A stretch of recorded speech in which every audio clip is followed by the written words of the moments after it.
जय Hind students, empirical institute के इस यूट्यूब चैनल पर मैं हूं मनोज पटेल और आज हम शुरू करने वाले हैं बायोलॉजी का चैप्टर नंबर फर्स्ट, जिसका नाम है सेल। सेल में जो चीज़ें आपको मैं पढ़ाऊंगा वो इस प्रकार से हैं। सबसे पहला जो डेफिनेशन पूछा जाता है कोशिका का, कोशिका जिसको इंग्लिश में बोलेंगे सेल। अब कोशिका की डेफिनेशन क्या होती है? कोशिका की डेफिनेशन है मानव जीवन की या मानव शरीर की सबसे छोटी क्रियात्मक एवं संरचनात्मक इकाई कोशिका कहलाती है। तो यहाँ पे लिख देता हूँ डेफिनेशन, मानव शरीर की सबसे छोटी संरचनात्मक एवं क्रियात्मक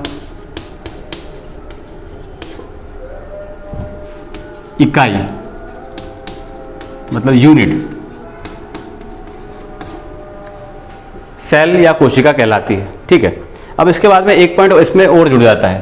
पहली बात तो संरचनात्मक मतलब संरचना के अनुसार, क्रियात्मक मतलब क्रिया के अनुसार सबसे छोटी इकाई कोशिका कहलाती है। इसमें एक पॉइंट और जुड़ जाता है जिसको बोलते हैं सबसे छोटी इकाई जिसमें जीवन लाइफ पाया जाता है।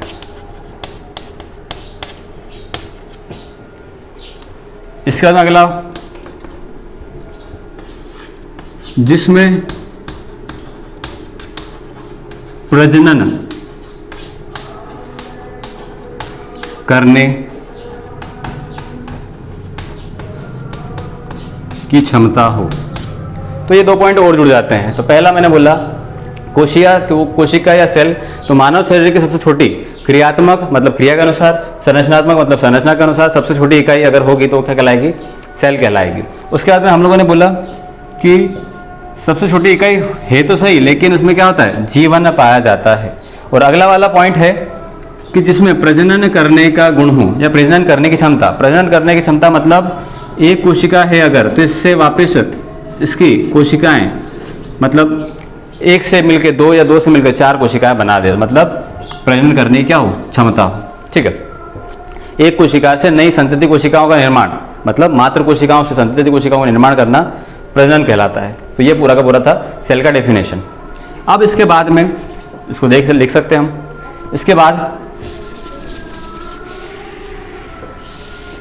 और क्या चीजें हैं? इसके बाद में क्वेश्चन आता है कोशिका शब्द का प्रयोग, कोशिका शब्द का प्रयोग सबसे पहले किसके द्वारा किया गया? तो यहां पर मैंने आपको बताया था लास्ट वीडियो में, कोशिका विज्ञान के पिता जिन्हें बोलते हैं रॉबर्ट हुक। रॉबर्ट हुक के द्वारा कोशिका शब्द का सबसे पहले प्रयोग किया गया। इसके बाद में अब इन्होंने क्या किया था? इन्होंने कॉर्क पर सबसे पहले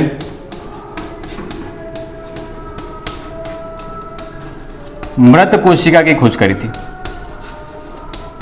मृत कोशिका की खोज की थी। क्वेश्चन ये बनता है मृत कोशिका की खोज किसने करी?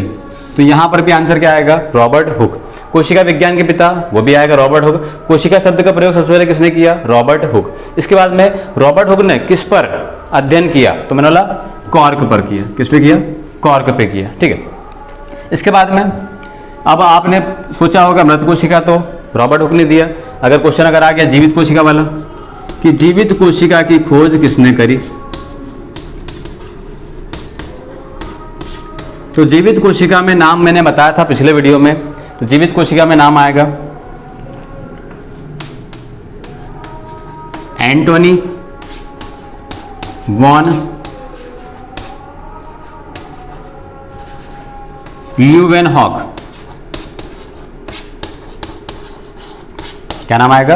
Antony von Leeuwenhoek. वापस कोशिका इकाई होती है, कोशिका शब्द का प्रयोग रॉबर्ट हुक ने किया। कॉर्क पर सबसे पहले मृत कोशिका की खोज करी थी रॉबर्ट हुक ने। जीवित कोशिका एंटोनी वॉन लीवेनहॉक ने करी। इसके बाद में क्वेश्चन एंटोनी वॉन लीवेनहॉक पे आता है कि जीवित कोशिका की खोज तो करी, और क्या खोज करी? तो इन्होंने बताया था मैंने आपको, अंडाणु, शुक्राणु तथा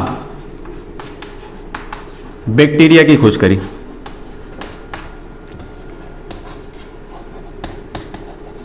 अंडाणु, शुक्राणु तथा बैक्टीरिया की खोज किसने करी? Antony von Leeuwenhoek. 2-3 बार रिपीट करो, अपने आप याद हो जाएगा। एंटोनी वॉन लीवेनहॉक अंडाणु, शुक्राणु तथा बैक्टीरिया की खोज करी थी। इसके बाद में इसीलिए बैक्टीरिया विज्ञान के जनक या पिता, फादर ऑफ बैक्टीरियोलॉजी,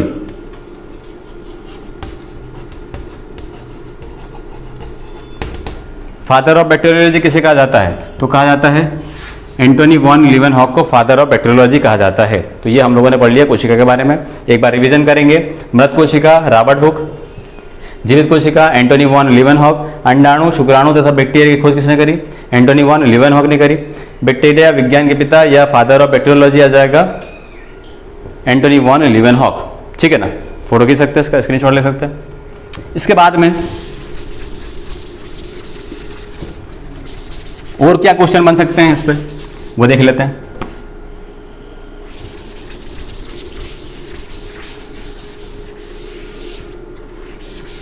इस पे क्वेश्चन बनता है सबसे पहले, सबसे बड़ी कोशिका कौन सी है, सबसे छोटी कोशिका कौन सी है, मानव शरीर की सबसे छोटी कौन सी है, मानव शरीर की सबसे बड़ी कौन सी है। तो ऐसा, तो पहला क्वेश्चन अगर सिंपल दे दे, सबसे बड़ी कोशिका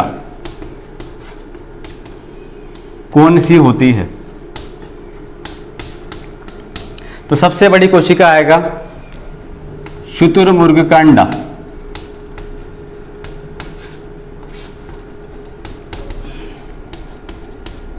ठीक है, तो यहां पर आप चीज समझना, कोई सा भी अगर अंडा रहेगा वो रहेगा एक कोशिकीय। क्या रहेगा?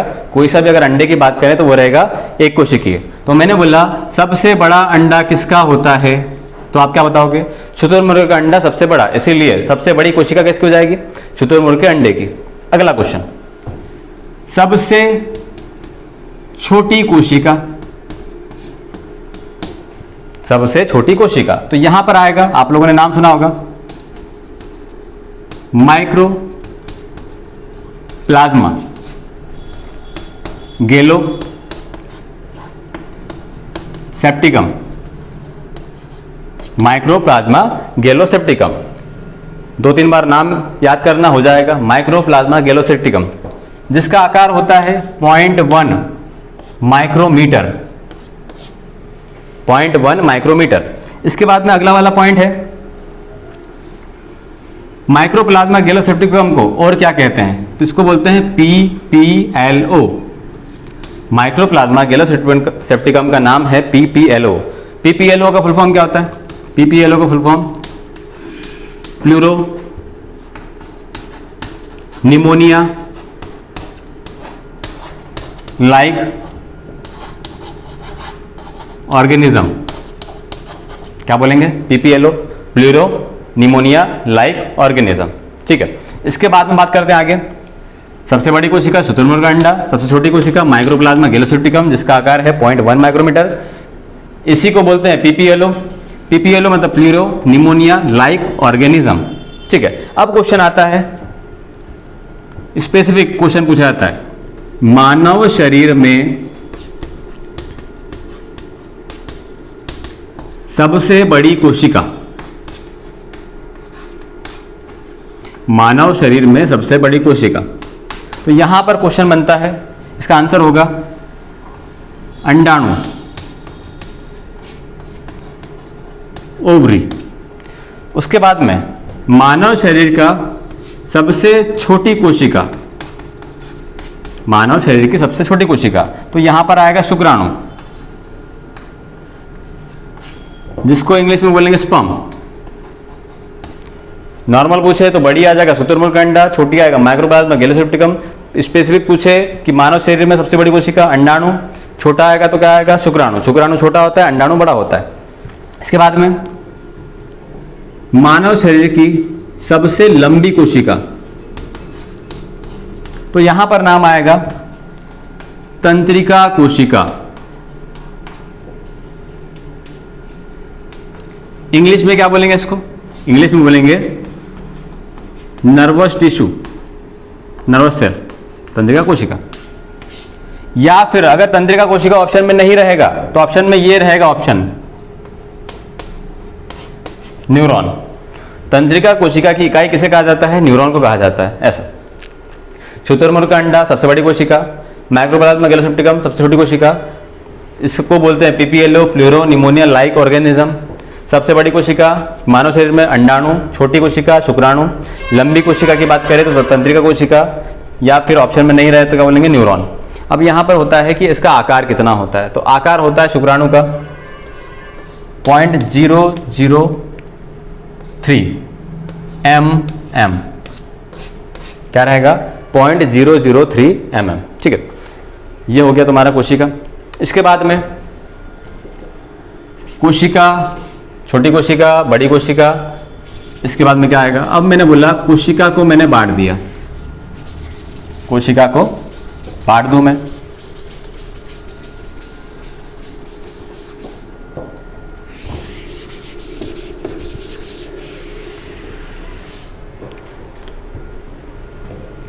कोशिका के प्रकार। अब एक प्रकार है संख्या के आधार पर और एक प्रकार है केंद्रक के आधार पर। कोशिका को दो भागों में बांटा मैंने, दो प्रकार में बांटा, एक संख्या के आधार पर बांटा, दूसरा है केंद्रक के आधार पर बांटा। मैंने बोला संख्या के आधार पर कोशिकाएं कितने प्रकार की होती है, तो मैंने बोला संख्या के आधार पर कोशिकाएं दो प्रकार की होती है। पहला एक कोशिकीय और सेकंड वाला है बहुकोशिकीय। सिंपल लैंग्वेज में बता रहा हूं आपको क्वेश्चन सारे के सारे, ठीक है। एक कोशिकीय, बहुकोशिकीय। केंद्रक के आधार पर तो मैंने बोला केंद्रक के आधार पर तीन भाग हैं इसके।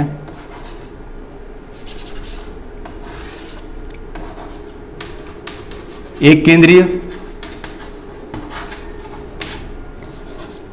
द्विकेंद्रीय और बहुकेंद्रीय।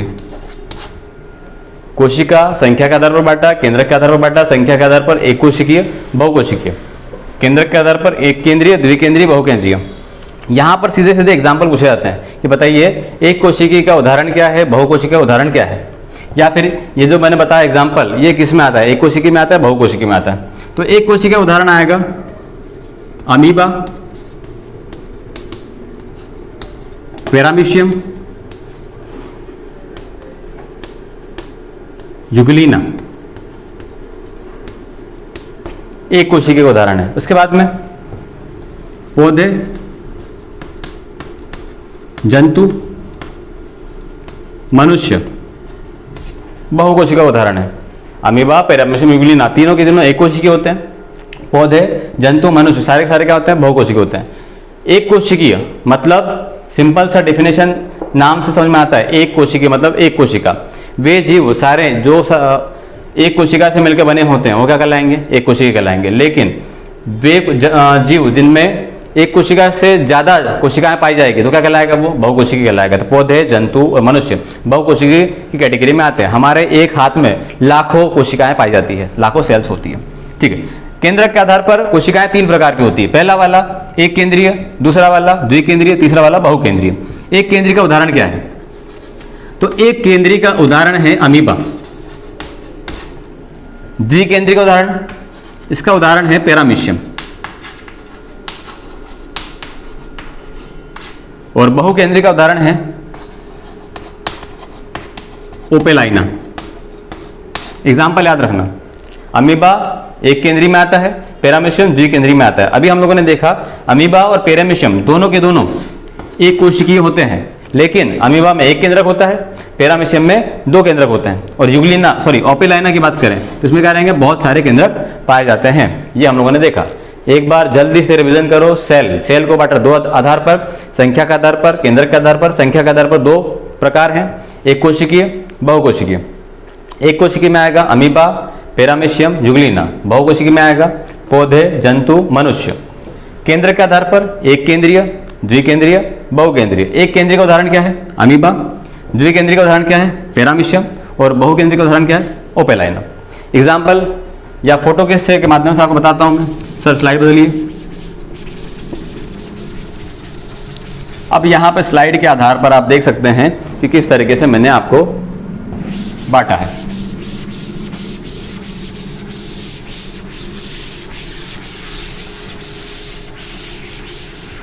उम्मीद करता हूं समझ में आ रहा होगा आप लोगों को। ठीक है, तो यहां पर कोशिका के प्रकार, कोशिका के आधार पर पहला वाला एक कोशिकीय, दूसरा वाला बहुकोशिकीय। यहां पर उदाहरण में लिखा है एक कोशिकीय में अमीबा और पैरामीशियम। ये अमीबा है, किसी भी आकार का होता है। पैरामीशियम चंपल की आकृति का होता है। दोनों के दोनों एक कोशिकीय। ये चूहा, ये जो चल रहा है, ये चूहा, पेड़ पौधे, मनुष्य, ये तीनों के तीनों कौन सी कैटेगरी में आते हैं? बहुकोशिकीय में। ये जो चूहा है, इसके एक पैर में लाखों कोशिकाएं पाई जाती है, इसलिए इसको क्या बोलते हैं? बहुकोशिकीय। ठीक है, डन। अगला वाला स्लाइड लगाइए। अब हम बात करते हैं कि जो बहुकोशिकीय होता है उसमें बहुकोशिकीय,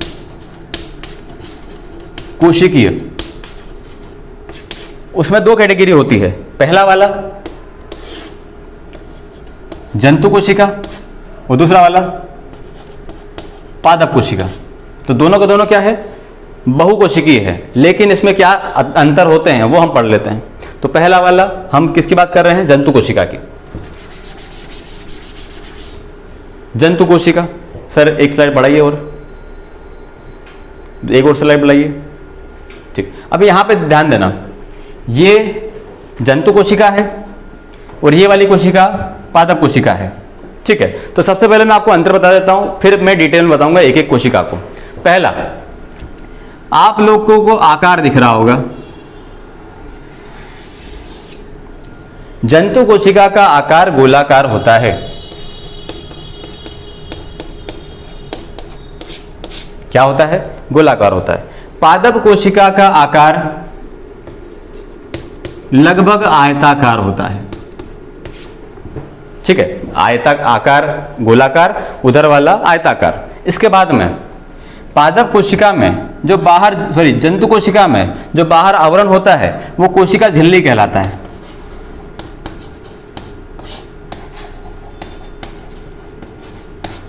मैं अभी नॉर्मल वे में बता रहा हूं, फिर डिटेल में बताऊंगा आपको। ठीक है, इसके बाद में जंतु पादप कोशिका की बात करें तो ये जो बाह्य आवरण होता है वो कोशिका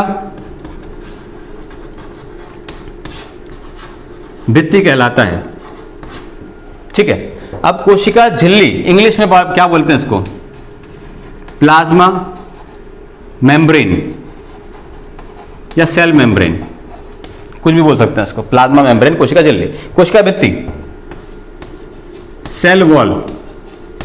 ठीक है, तो क्वेश्चन सीधे बनता है, बताइए कोशिका भित्ति कहां पाई जाती है? तो क्या बोलोगे?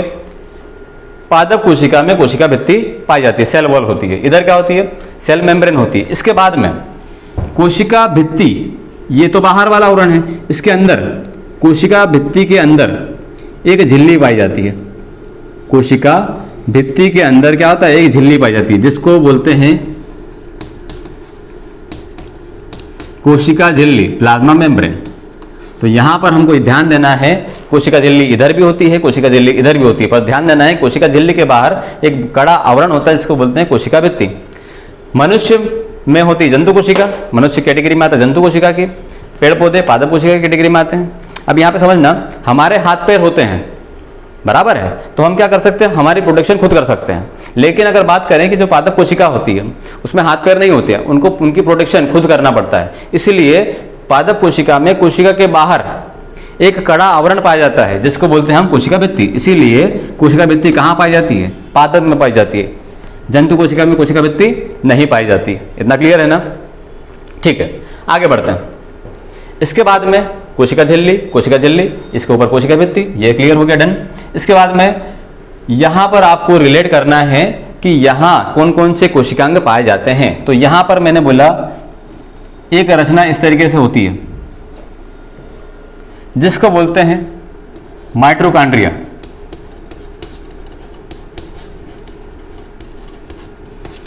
ये कोशिकांग है माइटोकॉन्ड्रिया। इसके बाद में ये वाला जो पोर्शन दिख रहा है आपको, ये जो वाला पोर्शन है कोशिका केंद्रक, न्यूक्लियस, इंग्लिश में क्या बोलेंगे इसको, न्यूक्लियस बोलेंगे। इसके बाद में अगला वाला, फिर मैंने बोला केंद्रक के बाहर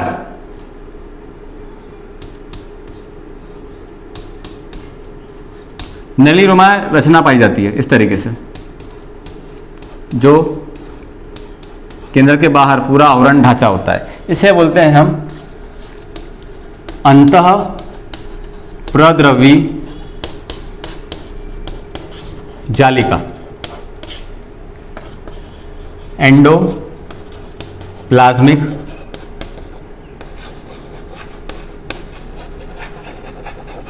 रेटिकुलम। ठीक है, तो मैंने बोला सबसे पहले ये है माइटोकॉन्ड्रिया, ये बड़ा सा ये क्या है, केंद्रक है। केंद्र के बाजू में एक नलिका नुमा रचनाएं हैं जिसको बोलते हैं हम अंतःप्रदवी जालिका या फिर उसको बोलते हैं एंडोप्लाज्मिक रेटिकुलम। इसके बाद में ध्यान देना, ये जो रचनाएं बताई आपको मैंने, केंद्रक, माइटोकॉन्ड्रिया, अंतःप्रदवी जालिका, कोशिका झिल्ली, ये सारी के सारे जो कोशिकांग हैं ये पादप कोशिका में पाए जाते हैं। केंद्रक, माइटोकॉन्ड्रिया, अंतःप्रदवी जालिका, कोशिका झिल्ली, सारे के सारे कहाँ पाए जाएंगे, पादप कोशिका में पाए जाते हैं, दोनों में। ठीक है, इसके बाद में यहां पर एक संरचना होती है गोल्जी बॉडी।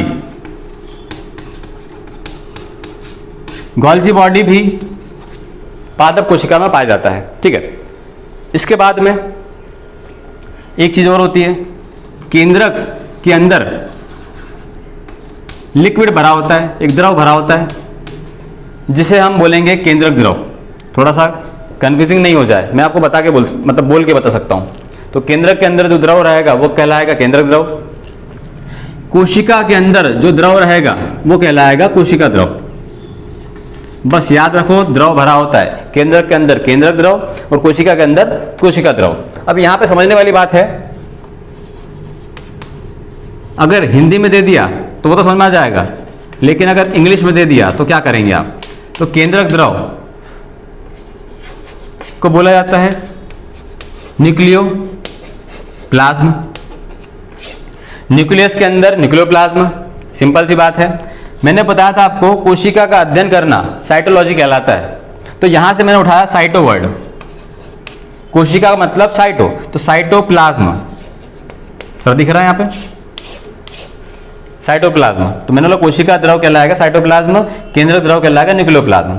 केंद्रक द्रव और कोशिका द्रव, मैंने बोला ये केंद्रक द्रव है, इसके अंदर जो है कि कोशिका द्रव है। केंद्रक द्रव और कोशिका द्रव दोनों को मिला दिया तो ये कहलाएगा जीव द्रव। क्या कहलाएगा, जीव द्रव। और जीव द्रव को बोलते हैं प्रोटोप्लाज्म। मैं आपको डिटेल में बताऊंगा आगे, अभी आप समझ लो क्या क्या चीजें बताई मैंने। सबसे पहले माइटोकॉन्ड्रिया, केंद्रक, केंद्रक के अंदर जो द्रव रहेगा वो क्या कहलाएगा, केंद्रक द्रव। कोशिका के अंदर जो द्रव रहेगा वो कहलाएगा कोशिका द्रव। केंद्रक द्रव और कोशिका द्रव दोनों को मिला दिया तो कहलाएगा क्या, जीव द्रव।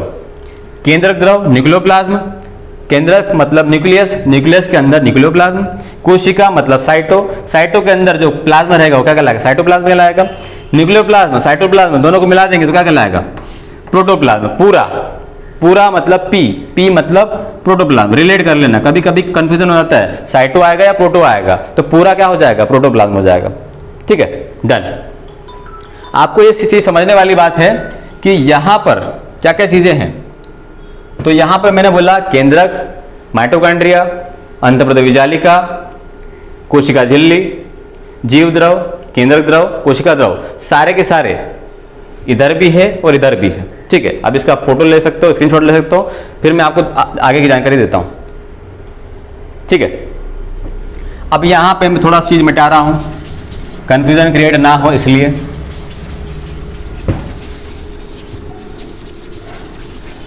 अब मैं एडवांस क्वेश्चन बताता हूं किस तरीके से क्वेश्चन बनते हैं।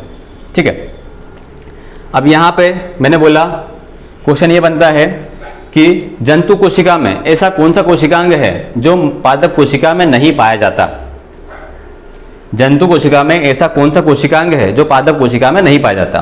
तो मेरा वाला जंतु कोशिका में होता है लाइसोसोम,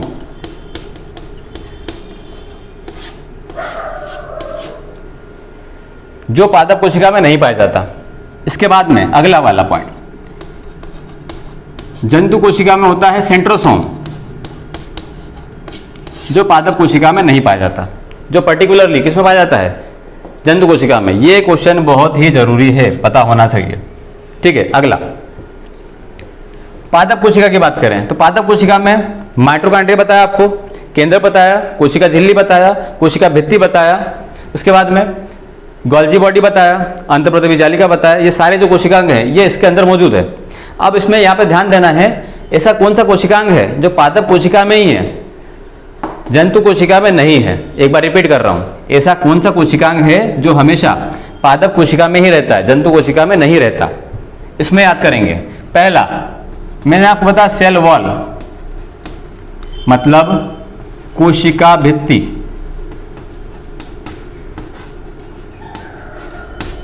कोशिका भित्ति पादप कोशिका में ही होती है, जंतु कोशिका में नहीं होती है। इसके बाद में ये वाला जो पोर्शन दिख रहा है खाली स्थान, ये जो खाली स्थान दिख रहा है आपको, ये है रिक्तिका। क्या है, रिक्तिका। तो सेल वॉल, कोशिका झिल्ली, रिक्तिका दोनों के दोनों पादप कोशिका में पाए जाते हैं, जंतु कोशिका में नहीं पाए जाते हैं। इसके बाद में यहां पर छोटे छोटे लवक पाए जाते हैं।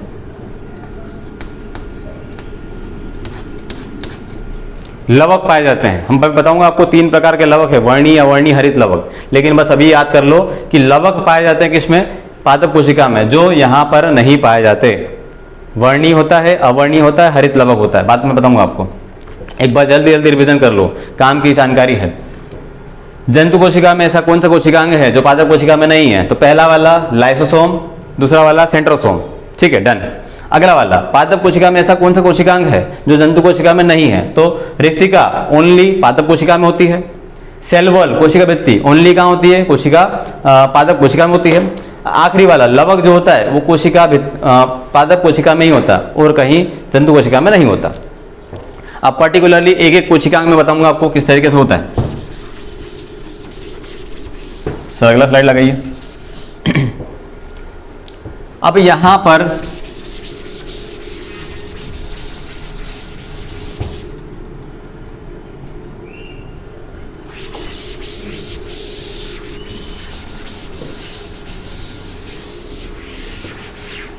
ठीक है, अब यहां पे ध्यान देना, मैं पहले बना देता हूं पादप कोशिका। ये कौन सी कोशिका है, सॉरी जंतु कोशिका। ये कौन सी कोशिका है, जंतु कोशिका। ये हमको कैसे पता चला, क्योंकि इसका आकार क्या होता है, गोलाकार होता है। ठीक है, अब यहाँ पर सबसे पहले ये बीच में होता है केंद्रक। अब केंद्रक के बाजू में क्या होता है, ये केंद्रक है, ये बीच वाला क्या है, केंद्रक है। और केंद्रक के बाजू में क्या होता है, इस प्रकार से नलिकानुमा रचनाएं होती है, नलिकानुमा रचनाएं होती है, जो क्या होती है, केंद्रक के बाहर होती है। केंद्रक के बाहर चारों ओर उसको घेर के रखती है। और इस नलिकानुमा रचना, जो रचना दिख रही है, इसको क्या कहा जाता है, इसको कहा जाता है अंतःप्रदवी जालिका। क्या लिखा हुआ है, अंतःप्रदवी जालिका। इंग्लिश में बोलते हैं इसको एंडोप्लाज्मिक रेटिकुलम। क्या बोलेंगे, एंडोप्लाज्मिक रेटिकुलम, अंतःप्रदवी जालिका। ठीक है, डन। इसके बाद में अंतःप्रदवी जालिका का काम क्या होता है, तो मैंने बोला यहां पर जिस तरीके से हमारे शरीर में हड्डियां होती है, जो क्या करती है, हड्डियां हमारे शरीर में एक ढांचा प्रदान करती है, जिससे हमारा शरीर जो भी अंग है वो क्या होते हैं, बने रहते हैं। अगर मैंने बोला मेरे अगर हड्डियां हैं तो मैं व्यवस्थित रूप से खड़ा हूं, लेकिन अगर मैंने बोला मेरी अगर हड्डियां नहीं होगी, तो मैं अगर सो के उठूंगा सुबह, तो कभी कभी ये वाला मेरा सिर है इधर पाया जाएगा, ये वाली जो आंखें हैं कभी इधर पाई जाएगी। मतलब कोशिकांग क्या रहेंगे, फिक्स नहीं रहेंगे। समझ में आया कि नहीं आया, क्या बताना चाह रहा हूं। हड्डी का काम क्या होता है, आपके शरीर को बनाए रखना। उसी प्रकार से कोशिका में जो अस्थिपंजर होता है वो कौन होता है? तो क्वेश्चन आता है कोशिका का अस्थिपंजर किसे कहा जाता है? तो अंतःप्रदवी जालिका को, एंडोप्लाज्मिक रेटिकुलम को कोशिका का अस्थिपंजर कहा जाता है। तो यहाँ पर पहला वाला पॉइंट अंतःप्रदवी जालिका के बारे में, अस्थिपंजर, कोशिका का अस्थिपंजर कहा जाता है अंतःप्रदवी जालिका को। डन, ये हो गया। दूसरा बात मैंने बोला सबसे पहले आपको पता होना चाहिए जो बाहरी आवरण है ये क्या है? ये है कोशिका झिल्ली। ये क्या है? कोशिका झिल्ली, प्लाज्मा मेम्ब्रेन, अभी बताया मैंने आपको। और कोशिका झिल्ली जो होती है वो अर्धपारगम्य होती है, अर्धपारगम्य होती है। अर्धपारगम्य मतलब सेमी परमिशिबल, इंग्लिश में क्या बोलेंगे? सेमी परमिशिबल, मतलब आधा भाग इसमें से बाहर जा पाता है, आधा नहीं जा पाता। जैसे कि मैंने बोला आपने दूध को एक कपड़े से छाना तो कुछ भाग दूध से, मतलब कपड़े से बाहर चले जाएगा, लेकिन कुछ भाग जो रहेगा वो दूध पे मतलब बच जाएगा। सीधी सी बात है, मलाई वाला जो पोर्शन रहेगा वो दूध पे बच जाएगा। तो वो क्या होता है, जो कपड़ा होता है वो अर्धपारगम्य है, आधी चीज़ों को अंदर बाहर जाने देता है, आधी चीज़ों को बाहर जाने नहीं देता। दूसरा एग्जांपल बताता हूँ मैं आपको। प्याज पे आप लोगों ने देखा होगा, प्याज पे एक बारीक झिल्ली होती है, पतली झिल्ली होती है। वो क्या है? वो कोशिका झिल्ली, उसका जो आकार है वो कैसा आता है? वो कोशिका झिल्ली के समान है। तो अगर आपने देखा होगा तो समझ में आ गया। तो कोशिका झिल्ली होती है अर्धपारगम्य। अब यहाँ पे क्या होता है, बहुत सारे जो पोषक तत्व होते हैं वो यहाँ से आए, वो कोशिका झिल्ली मतलब कोशिका के अंदर प्रवेश किया। तो यहाँ से अंतःप्रदवी जालिका से वो क्या करेंगे? वो प्रवेश करेंगे, अंतःप्रदवी जालिका से क्या करेंगे? प्रवेश करेंगे। और जो अंतःप्रदवी जालिका होती है उसमें क्या होता है? बारीक नलिका नुमा रचनाएं होती है। ये बारीक बारीक क्या है? नलिका नुमा रचनाएं हैं, जिससे क्या होता है जो भोजन है, जो लिक्विड वाला भोजन है, पोषक तत्व है, वो क्या करते हैं? यहाँ से उन्होंने प्रवेश किया तो यहाँ से अंदर से होते हुए कहाँ जाएगा? वो जाएगा सीधे केंद्र के पास। कहाँ जाएगा? केंद्र के पास। इसीलिए एंडोप्लाज्मिक रेटिकुलम को एक और नाम दिया गया है, एंडोप्लाज्मिक रेटिकुलम को एक और नाम दिया है, जिसका नाम, जिसको बोलते हैं अंतः कोशिकीय परिवहन तंत्र। इंग्लिश में क्या बोलेंगे? Inner cellular transportation system. ठीक है, तो ये हम लोगों ने पढ़ लिया किसके बारे में? अंतःप्रदवी जालिका के बारे में। जल्दी से एक बार पढ़ लेते हैं। अंतःप्रदवी जालिका, एंडोप्लाज्मिक रेटिकुलम इंग्लिश में बोलते हैं। केंद्रक के बाजू में एक रचना होती है जो नलिका नुमा रचना होती है, जो किसका काम करती है? जो काम करती है अस्थिपंजर का। क्या कहलाती है? एंडोप्लाज्मिक रेटिकुलम कहलाती है। सेकेंड थिंग, ये जो क्या करती है? ये जो कोशिका झिल्ली बनी हुई है जो अर्धपारगम्य होती है, जो पोषक तत्वों को, आधे पोषक तत्वों को आने देती है, आधे पोषक तत्वों को आने नहीं देती है। तो ये पोषक तत्व इस नलिकाओं से, कोशिकाओं से कहाँ आता है? बाहर आता है, मतलब केंद्र के अंदर आता है। तो ये किसका काम करती है? परिवहन तंत्र का काम करती है। तो इसलिए क्या बोलते हैं उसको? अंतःकोशिकीय, मतलब कोशिका के अंदर परिवहन तंत्र का काम कौन करता है? तो कौन करता है? Endoplasmic reticulum. अब जो एंडोप्लाज्मिक रेटिकुलम है उसको दो भागों में बांटा गया है, उसके दो प्रकार हैं। तो यहाँ पर मैं बताता हूँ आपको एंडोप्लाज्मिक रेटिकुलम, इसके दो प्रकार हैं। पहला वाला खुरदुरी अंतःप्रदवी जालिका, एंडोप्लाज्मिक रेटिकुलम, और अगला वाला चिकनी अंतःप्रदवी जालिका, एंडोप्लाज्मिक रेटिकुलम। अब यहाँ पे इंग्लिश वर्ड बोल दो, खुरदुरी मतलब रफ एंडोप्लाज्मिक रेटिकुलम, खुरदुरी, चिकनी मतलब हो जाएगा स्मूथ एंडोप्लाज्मिक रेटिकुलम। तो यहाँ पर आपको ये बारीक बारीक कोशिकांग दिख रहे होंगे। तो ये कोशिकांग है राइबोसोम। क्या है ये? राइबोसोम। आगे मैं बताऊंगा राइबोसोम क्या होता है। ये कोशिकांग क्या है? राइबोसोम है। तो यहाँ पर ध्यान देना, खुरदुरी मतलब जिन अंतःप्रदवी जालिका की सतह पर राइबोसोम पाए जाते हैं उसे कहा जाता है खुरदुरी। राइबोसोम जिस अंतःप्रदवी जालिका की सतह पर पाया जाएगा उसको क्या बोलेंगे? खुरदुरी अंतःप्रदवी जालिका, रफ एंडोप्लाज्मिक रेटिकुलम। इसके बाद में इसका उल्टा, जहां पर मैंने बोला यहां पर राइबोसोम सतह पर नहीं है तो ये क्या कहलाएगा, राइबोसोम सतह पर नहीं होना, राइबोसोम अंतःप्रद्रवी जालिका की सतह पर नहीं होना तो क्या कहलाएगा वो, चिकनी एंडोप्लाज्मिक रेटिकुलम। ये दो भाग हैं एंडोप्लाज्मिक रेटिकुलम के। जल्दी से एक बार रिवीजन करते हैं। अंतःप्रद्रवी जालिका एंडोप्लाज्मिक रेटिकुलम क्या है, तो मैंने बोला केंद्र के बाजू में एक नलिका रुमा रचना होती है जो किसका काम करती है, अस्थिपंजर का काम करती है। दूसरा, इसे अंतःकोशिकीय परिवहन तंत्र कहते हैं, इनर सेल्युलर ट्रांसपोर्टेशन सिस्टम कहते हैं। ये दो प्रकार की होती है, एक होती है खुरदुरी, एक होती है चिकनी। खुरदुरी पे मतलब राइबोसोम होंगे तो क्या कहलाएगा वो, खुरदुरी कहलाएगा। जिस पे राइबोसोम नहीं होंगे वो क्या कहलाएगा, चिकनी एंडोप्लाज्मिक रेटिकुलम कहलाएगा। डन। इसके बाद में क्वेश्चन आता है एंडोप्लाज्मिक रेटिकुलम की खोज किसने करी, तो यहां पे खोज पे नाम आएगा। अब पहले तो देख लो कि इसका जो आकार है वो किस तरीके का है। तो मैंने बोला ये फूल समान दिख रहा है। कैसा दिख रहा है, फूल समान। भले ही नहीं दिखे लेकिन याद तो करना पड़ेगा। यहां पर बायोलॉजी में इतने सारे आपको नाम याद करना पड़ेगा कि आप कंफ्यूज हो जाओगे कि किसमें क्या आएगा।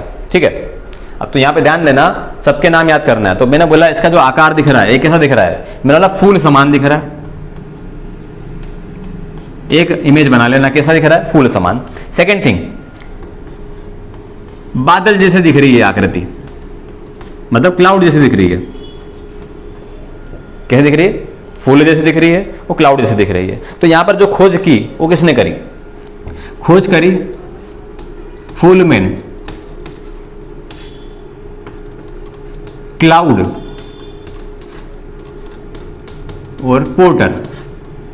सिंपल सा नाम है, क्या बोलेंगे, फुलमैन, क्लाउड और पोर्टर ने क्या करा, अंतःप्रद्रवी जालिका की खोज करा। तो ये हो गया आपका एक कोशिकांग जिसको बोलते हैं अंतःप्रद्रवी जालिका। ठीक है, तो डन। इसको एक बार स्क्रीनशॉट ले लीजिए, देख लीजिए। इसके बाद में अगला वाला कोशिकांग की बात करते हैं। अगला वाला कोशिकांग में बोलूं तो अगला वाला कोशिकांग आएगा माइटोकॉन्ड्रिया। अब माइटोकॉन्ड्रिया के पहले मैं एक कोशिकांग और बता सकता हूं आपको मैं, जो अभी अंतःप्रद्रवी जालिका की सतह पर था। एक स्लाइड सर पीछे कीजिए।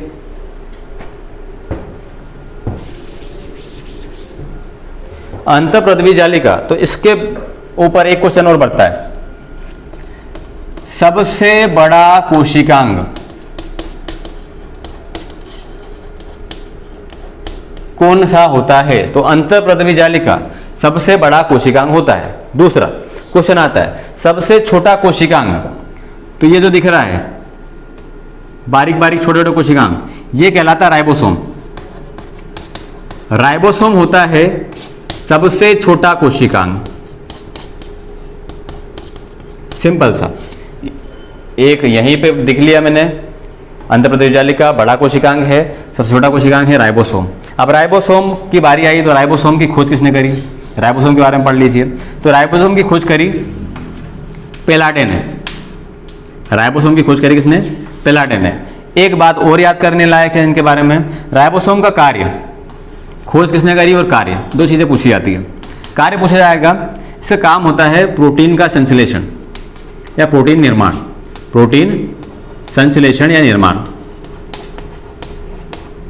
तो जब भी मैं आपसे पूछूं कि राइबोसोम का काम क्या होता है तो क्या बोलोगे आप, प्रोटीन संश्लेषण और प्रोटीन का निर्माण। एक बार रिपीट करता हूं, सबसे बड़ा कोशिकांग अंतःप्रद्रवी जालिका, सबसे छोटा कोशिकांग राइबोसोम।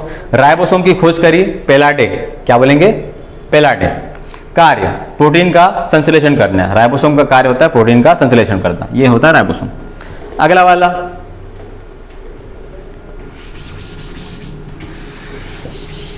वाला कोशिकांग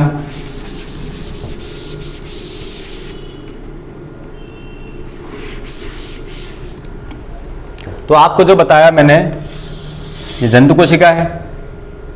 जंतु कोशिका में ये केंद्रक हो गया, ये हो गया अंतःप्रद्रवी जालिका। अब यहां पर एक रचना और पाई जाती है इस तरीके की, आप देख रहे होंगे।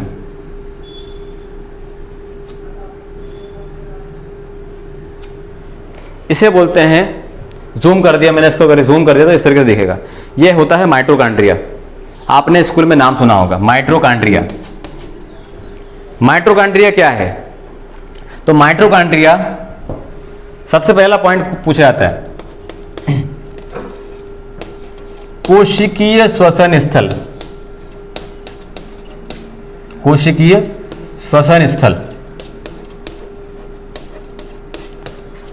पहले चैप्टर में आपको अगर सेल पढ़ रहे हैं तो हम पढ़ेंगे आगे कि जो श्वसन होता है, रेस्पिरेशन होता है, रेस्पिरेशन कहाँ होता है? तो रेस्पिरेशन होता है माइटोकॉन्ड्रिया के अंदर। रेस्पिरेशन श्वसन कहाँ पर होता है? माइटोकॉन्ड्रिया के अंदर। इसलिए कोशिकीय श्वसन स्थल किसे कहा जाता है? तो कहा जाता है माइटोकॉन्ड्रिया को। ठीक है, अब श्वसन की बात करें तो श्वसन क्या होता है? तो यहां पर आपको पता होना चाहिए श्वसन, इसको मिटा देता हूं मैं। श्वसन क्या होता है? श्वसन होता है भोज्य पदार्थों का ऑक्सीकरण। भोज्य पदार्थों का ऑक्सीकरण। भोज्य पदार्थों का ऑक्सीकरण श्वसन कहलाता है। हम अभी तक पढ़ते आए हैं श्वसन मतलब सांस लेना, सांस छोड़ना, ये नहीं है। श्वसन का मतलब, रेस्पिरेशन का मतलब ये होता है कि भोज्य पदार्थों का ऑक्सीकरण। अब हम लोगों ने बोला जब हम खाना खाते हैं तो खाना किस फॉर्म में खाते हैं? हम दाल बाटी, सब्जी रोटी, इडली सांभर, ये नहीं समझ में आता पेट को। समझ में पेट को क्या आता है? कार्बोहाइड्रेट क्या है, प्रोटीन क्या है, फैट क्या है, वसा क्या है, ये चीजें समझ में आती है, बराबर है। तो मैंने बोला हम भोज्य पदार्थों को ग्लूकोज के रूप में एक्सेप्ट करते हैं। मतलब ग्लूकोज क्या है? तो C6H12O6। हमारे शरीर में खाना किस फॉर्म में जाता है? ग्लूकोज के फॉर्म में जाता है। ठीक है, ग्लूकोज मतलब ग्लूकोज का फॉर्मूला होता है C6H12O6, ग्लूकोज, बराबर है, इसके फॉर्म में गया। अब यहां पर क्या होता है कि ऑक्सीजन से क्रिया करेगा। भोज्य पदार्थ जब किससे क्रिया करेगा? ऑक्सीजन से क्रिया करेगा। तो ये मैंने जो लाइन लिखी है, भोज्य पदार्थों का ऑक्सीकरण, ये जो प्रोसेस होती है, ये प्रोसेस होती है माइटोकॉन्ड्रिया के अंदर। ग्लूकोज का अणु जाता है, ऑक्सीजन से क्रिया करता है। ऑक्सीजन कहां से मिलती है? फेफड़ों से मिलती है। ग्लूकोज का अणु ऑक्सीजन से क्रिया करेगा तो क्या बनेगा? तो यहां पर बनेगा CO2। एक सेकेंड, भोज्य पदार्थों का ऑक्सीकरण की बात करें तो यहां पर क्या बनेगा? तो यहां पर मैंने बोला यहां पर बनेगा ऑक्सीजन, यहां बनेगा पानी, और यहां पर बनेगा 673 kilo calorie energy. 673 calorie energy. ठीक है, यहां पे ध्यान देना। अब यहां पे क्वेश्चन आता है, ये क्या है? पूरी प्रोसेस क्या है? ये पूरी प्रोसेस को बोलते हैं अपचय, कैटाबॉलिज्म। ठीक है, तो मैंने बोला माइटोकॉन्ड्रिया को बोलते हैं जहां पर रेस्पिरेशन होता है, श्वसन होता है, कोशिकीय श्वसन स्थल बोलते हैं। यहां पर क्या होता है? भोज्य पदार्थों का ऑक्सीकरण होता है। भोज्य पदार्थों का ऑक्सीकरण मतलब जो ग्लूकोज है उससे क्रिया करेगा ऑक्सीजन, तो यह क्या लाएगा? ऑक्सीकरण। यहां पर ग्लूकोज के अणु ने ऑक्सीजन से क्रिया करी तो क्या बना? ऑक्सीजन बना, पानी बना, और साथ में 673 किलो कैलोरी क्या बनेगी? एनर्जी। 673 कैलोरी एनर्जी बनेगी। यहाँ पर आपको क्या करना पड़ेगा? सबसे पहले ये जो समीकरण है इसको संतुष्ट करना पड़ेगा, सेटिस्फाई करना पड़ेगा। अब सेटिस्फाई कैसे करते हैं? तो यहाँ पे समझना, क्वेश्चन इस तरीके से सिंपल से दे देंगे, बताओ कौन सा समीकरण सही है अपचय का। तो यहाँ पर याद रखना, यहाँ जहाँ ग्लूकोज को छोड़कर सभी जगह आपको 6 लिख देना है सामने। 6O2, 6O2, 6H2, ये पूरा का पूरा जो समीकरण है वो क्या हो गया? सेटिस्फाइड हो गया। यहाँ पे ध्यान देना, ये पूरा का पूरा समीकरण क्या हो गया? सेटिस्फाइड हो गया। अब हम क्या करते हैं, यहाँ मैंने गलत कर दिया, यहाँ O2 नहीं रहेगा, यहाँ पे CO2 रहेगा। हम जब जो गैस निकालते हैं वो गैस कौन सी निकालते हैं? कार्बन डाइऑक्साइड बाहर निकालते हैं, ना कि ऑक्सीजन बाहर ले करते हैं। हम क्या करते हैं? ग्लूकोज का अणु लेते हैं। ग्लूकोज का अणु लेने के बाद में ऑक्सीजन से क्रिया करता है। ऑक्सीजन जो हमारे सांस में ली गई है, ऑक्सीजन से क्रिया करी तो क्या निकलेगी? कार्बन डाइऑक्साइड बाहर निकलेगी, साथ में 6 पानी बाहर निकलेगा, मतलब पसीने से, जिस तरीके से होता है। इसके बाद में अगला वाला, और एनर्जी कितनी मिलती है? 673 कैलोरी एनर्जी, या फिर 38 एटीपी ऊर्जा। कितनी निकलती है? 38 एटीपी ऊर्जा निकलती है। आज ये बताऊंगा मैं आपको कि 38 एटीपी ऊर्जा किससे निकलती है, क्रेब्स चक्र क्या है, ग्लाइकोलाइसिस क्या है, वो सारी चीजें। ठीक है, तो अभी हम लोगों ने देखा ये सारी चीजें। और ये जो प्रोसेस होती है ये क्या कहलाती है? अपचय कहलाती है। और यहाँ पर हम लोगों ने देखा कि हमेशा यहाँ पर 6 रहेगा। क्या रहेगा? 6। अब इसके बाद में अपचय, इसका उल्टा ये होता है पौधों में। ये यहीं पे मैं सारी चीज़ें क्लियर करवा दूँ आपको, ठीक है। माइटोकॉन्ड्रिया को छोड़ के मैंने एक टॉपिक उठा लिया है कि उपापचय क्या होता है। तो उपापचय में पहला वाला मैंने आपको बता दिया, अपचय होता है। उपापचय में बता दूं आपको, उपापचय जिसको बोलते हैं मेटाबॉलिज्म। मेटाबॉलिज्म दो चीज़ों से मिलकर बना होता है, एक होता है अपचय और एक होता है उपचय। तो अभी मैंने आपको बताया अपचय के बारे में, कैटाबॉलिज्म। जो कैटाबॉलिज्म होता है वो हमारे शरीर के अंदर होता है, बराबर। अब जो अपचय होता है, सॉरी उपचय होता है, मतलब इसको बोलते हैं इंग्लिश में एनाबॉलिज्म। इंग्लिश वर्ड याद रखना, हिंदी वर्ड याद रहे या नहीं रहे। हमारे अंदर कैटाबॉलिज्म और पेड़ पौधों में क्या होता है, एनाबॉलिज्म। तो पेड़ पौधे क्या करते हैं, समझना बात को। पेड़ पौधे कार्बन डाइऑक्साइड लेते हैं, साथ में पानी ग्रहण करेंगे, और यहां पर क्या होता है, वो जो भोजन बनाते हैं कैसे बनाते हैं, आप लोगों ने बचपन में लिखा होगा, सूर्य प्रकाश की उपस्थिति में। सब लोगों ने जमा के लिखा होगा, क्या बोलेगा, सूर्य प्रकाश की उपस्थिति में, सनलाइट। यहां पर लिखा होगा आप लोगों ने क्लोरोप्लास्ट, किसके साथ में, किसकी उपस्थिति में, क्लोरोप्लास्ट की उपस्थिति में, या हरित लवक बोलते हैं उसको, क्या बोलते हैं, हरित लवक या क्लोरोप्लास्ट।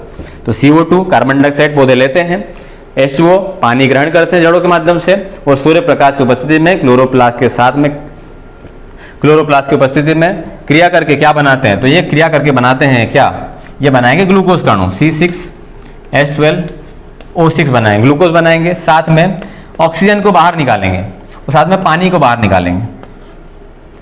सिंपल सी बात है। मैंने बोला हम क्या करते हैं, हम ग्लूकोज अणु खाते हैं, वो क्रिया करेगा ऑक्सीजन से, तो यहां बनेगा कार्बन डाइऑक्साइड बाहर निकलेगी, पानी बाहर निकलेगा और 673 किलो कैलोरी एनर्जी निकलेगी बाहर। ये कहलाती है अपचय, कैटाबॉलिज्म। पेड़ पौधों में क्या होता है, पेड़ पौधे खाना स्वयं बनाते हैं, हम खाना स्वयं नहीं बनाते, इसलिए हम जो कहलाते हैं, हम विषमपोषी कहलाते हैं, विषमपोषी कहलाते हैं या परपोषी कहलाते हैं, दूसरे पर डिपेंडेंट रहते हैं। लेकिन अगर बात करें जो पौधे होते हैं वो स्वपोषी होते हैं, अपना भोजन क्या करते हैं, स्वयं बनाते हैं। कैसे बनाते हैं, कार्बन डाइऑक्साइड बाहर वातावरण से लेते हैं, H2O पानी जड़ों से लेंगे, सूर्य प्रकाश की उपस्थिति में क्लोरोप्लास्ट जो रहेगा उसके साथ में मिलके क्या बनाएगा, ग्लूकोज बनाएगा, साथ में पानी बनाएगा, ऑक्सीजन निकालेगा बाहर, साथ में पानी बनाएगा। अब यहाँ पर क्वेश्चन आता है, सेटिस्फाइड करो इस समीकरण को। इस समीकरण को सेटिस्फाइड करने के लिए क्या करेंगे, तो यहाँ पे समझना, यहाँ मैंने बताया था आपको कि हर जगह मैंने क्या लगा दिया, 6 लगा दिया, लेकिन यहाँ पर भी क्या रहेगा, आपको 6 लगाना है। CO2 लेके दिख रहा है, H2O दिख रहा है। यहाँ पे मैंने आपको बताया था कि जो ग्लूकोज वाला अणु है इसको कुछ नहीं करना, संभाल के रखना। बाकी जहाँ पे भी दिखे वहाँ पे 6 लगा दोगे। इसमें भी क्या रहेगा, ग्लूकोज वाला अणु है उसको क्या करोगे, छेड़ोगे नहीं। बाकी बचा वहाँ पे क्या लगा दोगे, 6 लगा दोगे। लेकिन यहाँ पर एक बात का ध्यान देना, एक बात याद रखना कि पौधे अगर जब भोजन बनाते हैं तो उनको पानी लगता है ज़्यादा। क्या याद करेंगे, जब पौधे अपना भोजन बनाते हैं तो उनको पानी की आवश्यकता ज़्यादा होती है। तो यहाँ पर मैंने बोला, यहाँ पर मैंने 6 लगा दिया, लेकिन पानी की जगह पे मैंने लगा दिया 12। समझना बात को, पानी की जगह लगा दिया मैंने 12, लेकिन यहाँ पे लगाया मैंने 6 और यहाँ पे भी लगा दिया 6। समझना बात को, क्या किया मैंने सब जगह क्या लिखा है, 6 लिखा है, लेकिन मात्र पानी की जगह पे क्या लिख दिया है, 12। सिंपल सा है। एक बार स्क्रीनशॉट ले सकते हैं इसका, क्या क्या चीज़ें मैंने बताई है, फिर मैं आपको क्लियर करता हूँ पूरा, ठीक है। एक बार फिर से मैं बता देता हूँ इसको।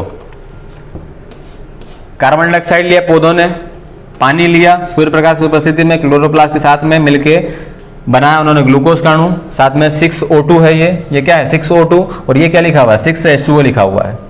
तो मैंने बोला यहाँ पर सब में 6 आएगा, बस मात्र क्या करना है आपको, पानी डबल लगता है, बाकी सारी चीजें क्लियर हो गई। माइटोकॉन्ड्रिया पढ़ रहे थे हम। माइटोकॉन्ड्रिया को बोला जाता है जहां पर श्वसन होता है। श्वसन का मतलब होता है भौतिक पदार्थों का ऑक्सीकरण, इसीलिए कोशिकीय श्वसन स्थल कहा जाता है माइटोकॉन्ड्रिया को। और आप लोगों ने एक नाम और सुना होगा, पावर हाउस या ऊर्जा ग्रह। किसे कहा जाता है, पावर हाउस या ऊर्जा ग्रह भी किसे कहा जाता है, माइटोकॉन्ड्रिया को कहा जाता है, ठीक है। इसके बाद में हमारे अंदर जो प्रोसेस होती है वो होती है अपचय। क्या होती है, अपचय। हमारे अंदर क्या होता है, ग्लूकोज का अणु होता है जो ऑक्सीजन से क्रिया करता है, कार्बन डाइऑक्साइड बाहर निकलता है, पानी बाहर निकलता है, ऊर्जा निकालेगा 38 ATP। और पौधों में क्या होता है, इसका उल्टा होता है। तो हमारे अंदर होता है कैटाबोलिज्म और पौधों में होता है एनाबोलिज्म, जिसमें क्या करता है, कार्बन डाइऑक्साइड लेगा, पानी लेगा, सूर्य प्रकाश की उपस्थिति में, क्लोरोफिल की उपस्थिति में क्या बनाएगा वो, ग्लूकोज का अणु, और 6 O2 बाहर निकालेगा, 6 H2O बाहर निकालेगा। ये पूरा का पूरा सिस्टम हो जाएगा उपापचय, मेटाबॉलिज्म, कैटाबॉलिज्म और एनाबॉलिज्म। डन। इसके बाद में जो मेन पॉइंट बनते हैं वो जल्दी जल्दी कर लो। तो यहां पर हम पढ़ रहे थे माइटोकॉन्ड्रिया के बारे में। तो माइटोकॉन्ड्रिया के बारे में क्या पढ़ेंगे, तो मैंने बोला माइटोकॉन्ड्रिया का जो आकार है इस तरीके का आकार है, ठीक है। यहां पर माइटोकॉन्ड्रिया में 2 झिल्ली होती है। माइटोकॉन्ड्रिया में क्या होता है, 2 झिल्ली होती है। आंतरिक झिल्ली वलय का निर्माण करती है, सुनते जाना बात को। माइटोकॉन्ड्रिया में 2 झिल्ली होती है, आंतरिक झिल्ली वलय का निर्माण करती है। इस वलय को क्रिस्टी कहा जाता है। ये जो वलय दिख रहा है ना, ये वलय, इसको क्या बोलेंगे, क्रिस्टी, इसको बोलेंगे क्रिस्टी। अब क्रिस्टी के अंदर छोटे छोटे मॉलिक्यूल रहेंगे। ये क्रिस्टी है, ये पूरा का पूरा क्या है, क्रिस्टी। अब क्रिस्टी में क्या होते हैं, छोटे छोटे मॉलिक्यूल रहते हैं। ये होते हैं F1 कण। ये दिख रहा है यहाँ पे ऊपर लिखा हुआ है, क्या लिखा हुआ है, F1 कण। तो ये रहेगा क्या, F1 कण। F1 कण का पूरा नाम पूछा जाता है, क्या होता है, इसका पूरा नाम होता है फर्नांडेस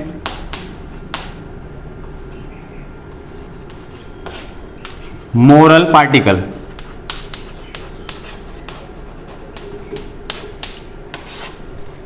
एक बार वापस, माइटोकॉन्ड्रिया में 2 झिल्ली होती है। आंतरिक झिल्ली वलय का निर्माण करती है, यह होता है वलय। आंतरिक झिल्ली वलय का निर्माण करती है, इस वलय को बोला जाता है क्रिस्टी। आंतरिक झिल्ली वलय का निर्माण करती है, वलय को बोलेंगे क्रिस्टी। क्रिस्टी के अंदर छोटे छोटे कण पाए जाते हैं, जिसे कहा जाता है F1 कण। और F1 कण का पूरा नाम है Fernandes moral particle. Fernandes moral particle. अब अगर मैंने बोला ये जो F1 कण को जूम कर दिया, ये F1 कण को क्या कर दिया मैंने, जूम कर दिया, तो यहां पर क्या होगा, एक एंजाइम पाया जाएगा। यहां पर क्या होगा, एक एंजाइम पाया जाएगा। इस एंजाइम का नाम क्या है, इसका नाम है ऑक्सीसोम एंजाइम। इस एंजाइम का नाम है ऑक्सीसोम एंजाइम। तो एक बार जल्दी से रिवीजन करो। माइटोकॉन्ड्रिया में 2 झिल्ली होती है। आंतरिक झिल्ली वलय का निर्माण करती है, इस वलय को बोलेंगे क्रिस्टी। क्रिस्टी के अंदर होंगे F1 कण। F1 कण का पूरा नाम क्या है, फर्नांडेस मोरल पार्टिकल। रिपीट करना, फर्नांडेस मोरल पार्टिकल। इसका F1 कण के अंदर इसको जूम करने पर पाया गया कि इसमें होता है एंजाइम, और इस एंजाइम का नाम क्या है, ऑक्सीसोम एंजाइम। इसका नाम क्या है, ऑक्सीसोम एंजाइम। ठीक है, तो ये क्लियर हो गया, डन। इसका स्क्रीनशॉट ले लेना। इसके बाद में क्वेश्चन आता है, इसे क्या कहा जाता है, इसे कहा जाता है कोशिका का ऊर्जाग्रह या कोशिकीय श्वसन स्थल। कोशिकीय श्वसन स्थल, और यहां पर होता है रेस्पिरेशन, मतलब होता है श्वसन। तो ये था कोशिक माइटोकॉन्ड्रिया के बारे में। अब माइटोकॉन्ड्रिया के बारे में एक चीज और पूछा जाता है, मतलब माइटोकॉन्ड्रिया की खोज किसने करी, माइटोकॉन्ड्रिया नाम क्या किसने दिया, उसके बाद में और कोई सा नाम था वो किसने दिया। तो यहां पर 3 व्यक्तियों के नाम आते हैं। एक नाम प्रसिद्ध है ऑल्टमैन का, आप लोगों ने नाम सुनेंगे, ऑल्टमैन है, बेंडा है, और इसके बाद में कॉलिपर नाम है आता है। 3 नाम है, ऑल्टमैन, बेंडा और कॉलिपर। अब ये तीनों नाम किस आधार पर दिए गए हैं वो समझना। ऑल्टमैन ने नाम दिया है माइटोकॉन्ड्रिया को बायोप्लास्ट। बायोप्लास्ट मैं बोल रहा हूं, यहां पे नहीं दिख रहा हो तो चल आपको मैं बोल के बता देता हूं। ऑल्टमैन ने नाम दिया बायोप्लास्ट। बेंडा ने क्या किया, बेंडा ने माइटोकॉन्ड्रिया नाम दिया। बेंडा ने क्या दिया, माइटोकॉन्ड्रिया नाम दिया। और कॉलिपर ने क्या किया, कॉलिपर ने किया खोज। तो 3 क्वेश्चन बन सकते हैं। क्वेश्चन बनता है माइटोकॉन्ड्रिया को ऑल्टमैन ने क्या नाम दिया। तो माइटोकॉन्ड्रिया को ऑल्टमैन ने नाम दिया बायोप्लास्ट। सेकंड क्वेश्चन, माइटोकॉन्ड्रिया को माइटोकॉन्ड्रिया नाम किसने दिया, तो क्या बोलोगे, बेंडा ने दिया। इसके बाद में अगला क्वेश्चन, माइटोकॉन्ड्रिया की खोज किसने करी, तो माइटोकॉन्ड्रिया की खोज करी कॉलीपर ने। ठीक है, अब इसको रिलेट कैसे करेंगे वो समझना बात को। तो मैंने यहाँ पे वर्ड उठाया ऑल्टमैन से आ और बायोप्लास्ट से बा। तो यहाँ पे अ और ब होता है जिस तरीके से, यहाँ पे आ और बा है, तो ऑल्टमैन बायोप्लास्ट। अगर मैंने पहले शुरू में याद किया था, शुरुआत की थी, तो मैंने कभी कभी बेंडला को इधर कर देता था, कालीपर को ऊपर कर देता था, लेकिन मैंने याद कर लिया कि आ आया तो यहाँ पे क्या आएगा बा, तो ऑल्टमैन में आ जाएगा बायोप्लास्ट। जिन लोगों ने पढ़ के रखा है उनके लिए बता रहा हूँ मैं, ये कन्फ्यूजन ना हो इसलिए। दूसरा वाला बेंडा, ये तो याद हो गया। फिर मैंने यहाँ याद किया काली, काली से याद किया मैंने, काली भैया ने खोज करी। ये काली को मैंने भैया बना दिया भैया, काली भैया ने माइटोकॉन्ड्रिया की खोज करी। क्या बोलेंगे? काली भैया ने माइटोकॉन्ड्रिया क्या करी?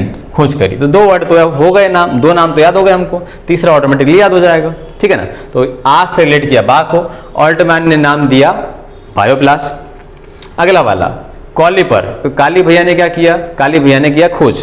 किसका खोज किया? माइटोकॉन्ड्रिया का खोज किया। उसके बाद में माइटोकॉन्ड्रिया नाम किसने दिया? तो माइटोकॉन्ड्रिया नाम दिया बेंडा ने। ठीक है, तो ये हो गया क्लियर। तो मैंने आपको आज दो कोशिकांग समझाए हैं, पहला वाला अंतःप्रदवी जालिका, दूसरा वाला माइटोकॉन्ड्रिया। अंतःप्रदवी जालिका के बारे में मैंने बताया, इसकी खोज करी फुलमैन, पोर्टर और क्लाउड ने। इसके बाद में इसको क्या बोलते हैं? इसको बोलते हैं कोशिका का अस्थिपंजर। ठीक है ना। इसके बाद में सेकंड वाला जो पॉइंट था, इसको बोलते हैं अंतःकोशिकीय परिवहन तंत्र, इनर सेल्यूलर ट्रांसपोर्टेशन सिस्टम। बराबर है, डन है। इसके बाद में अंतःप्रदवी जालिका की बात करें तो ये दो प्रकार की होती है, एक होती खुरदुरी, एक होती चिकनी। खुरदुरी की बात करें तो इसमें क्या रहेगा? राइबोसोम होंगे, और चिकनी की बात करें तो क्या रहेगा? राइबोसोम नहीं होंगे। ये हो गया डन। इसके पहले मैंने बताया आपको कि अंतःप्रदवी जालिका की बात करें तो इसमें बारीक बारीक नलिका रहती है जो पोषक पदार्थों को कोशिका झिल्ली से कहाँ पे लेके आती है? केंद्रक पर लेके आती है, इसीलिए इसको बोलते हैं अंतःकोशिकीय परिवहन तंत्र। इसके बाद में अंतःप्रदवी जालिका हो गया। इसके बाद बात करते हैं अंतःप्रदवी जालिका किस लिए विशेषता में है। तो मैंने बोला सबसे बड़ा कोशिकांग अगर पूछा जाए तो क्या बोलोगे? अंतःप्रदवी जालिका, एंडोप्लाज्मिक रेटिकुलम सबसे बड़ा कोशिकांग होता है। उसके बाद में मैंने बताया आपको कि इसकी सतह पर राइबोसोम पाए जाते हैं। तो ये दो प्रकार की होती है, एक खुरदुरी, एक चिकनी। इसके बाद बात करते हैं आगे राइबोसोम की। तो राइबोसोम के आधार पर मैंने बताया राइबोसोम सबसे छोटा कोशिकांग क्या हो जाएगा? राइबोसोम कहलाएगा। इसके बाद में अगला वाला राइबोसोम की खोज किसने करी? तो राइबोसोम की खोज करी पेलाडेन ने। राइबोसोम की खोज करी किसने? पेलाडेन ने करी। इसके बाद में राइबोसोम का काम क्या होता है? राइबोसोम का काम होता है प्रोटीन का संश्लेषण करना, प्रोटीन का संश्लेषण करना। यह हो गया डन। इसके बाद में मैंने बताया आपको माइटोकॉन्ड्रिया। तो माइटोकॉन्ड्रिया में बताया मैंने आपको श्वसन होता है, यहाँ पर रेस्पिरेशन होता है। तो रेस्पिरेशन मतलब, श्वसन मतलब होता है भोज्य पदार्थों का ऑक्सीकरण होता है, श्वसन कहलाता है। तो यहाँ पर मैंने बताया कि जो हमारे अंदर होता है वो होता है केटाबोलिज्म, पेट पौधों में होता है जो एनाबोलिज्म होता है। केटाबोलिज्म में क्या होता है? केटाबोलिज्म में जटिल अणु टूट टूट के सरल अणुओं में बढ़ते हैं। मतलब हम क्या करते हैं? हम ग्लूकोज अणु खाते हैं, C6H12O6 किससे क्रिया करता है? वो ऑक्सीजन से क्रिया करेगा और क्या बनेगा? CO2 बनेगा, H2O बनेगा और साथ में 673 कैलोरी ऊर्जा बाहर निकलेगी। ये कहलाएगा केटाबोलिज्म। डन। पेड़ पौधों में जो होता है वो होता है एनाबोलिज्म। वो क्या करते हैं? कार्बन डाइऑक्साइड लेते हैं, जड़ों से पानी लेंगे, उसके बाद में क्या करेंगे? सूर्य प्रकाश की उपस्थिति में, क्लोरोप्लास्ट के उपस्थिति में क्या करेंगे? वो ऑक्सीजन बनाएंगे, ऑक्सीजन रिलीज करेंगे, पानी को क्या करेंगे? रिलीज करेंगे और साथ में ग्लूकोज अणु बनाएंगे। क्या बनाएंगे? ग्लूकोज अणु। ये कहलाएगा एनाबोलिज्म। तो हम लोगों ने देखा केटाबोलिज्म और एनाबोलिज्म। फिर मैंने बताया श्वसन होता है माइटोकॉन्ड्रिया के अंदर, इसीलिए माइटोकॉन्ड्रिया को कोशिकीय श्वसन स्थल बोलते हैं। और इसीलिए श्वसन होने के कारण यहाँ इसको बोलते हैं पावर हाउस या ऊर्जा ग्रह।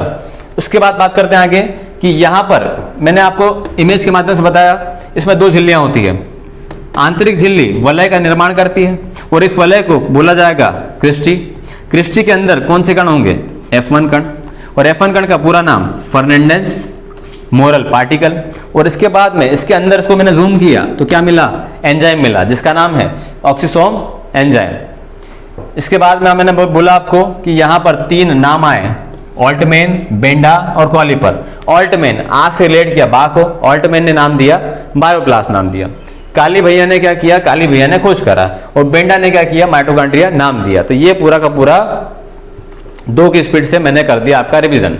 ठीक है ना। तो इस तरीके से आपको आगे वाले जो कोशिकांग है वो मैं आपको बताऊंगा, क्लियर करूंगा सारी की सारी चीज़ें। अभी ये थोड़ा सा लंबा हो गया है, लेकिन ये है कि सारी डिटेल मैंने आपको दे दी है, ठीक है। इतनी सारी डिटेल आपको एक जगह कहीं नहीं मिलेगी, ध्यान देना इस चीज़ को। तो ये सारी की सारी चीज़ें मैं आपको अगले वीडियो में बताऊंगा कि माइटोकॉन्ड्रिया के बाद में केंद्रक क्या है, राइबोसोम क्या है, लाइसोसोम क्या है, गोल्जी बॉडी क्या है, ये सारी चीज़ें मैं बताऊंगा आपको क्लियर करके, ठीक है। तो ज़्यादा से ज़्यादा वीडियो को शेयर करो, लाइक करो और बने रहो, जिससे क्या रहेगा आपको सारे के सारे वीडियो मिलते रहेंगे। चलो मिलते हैं अगले वीडियो में। जय हिंद।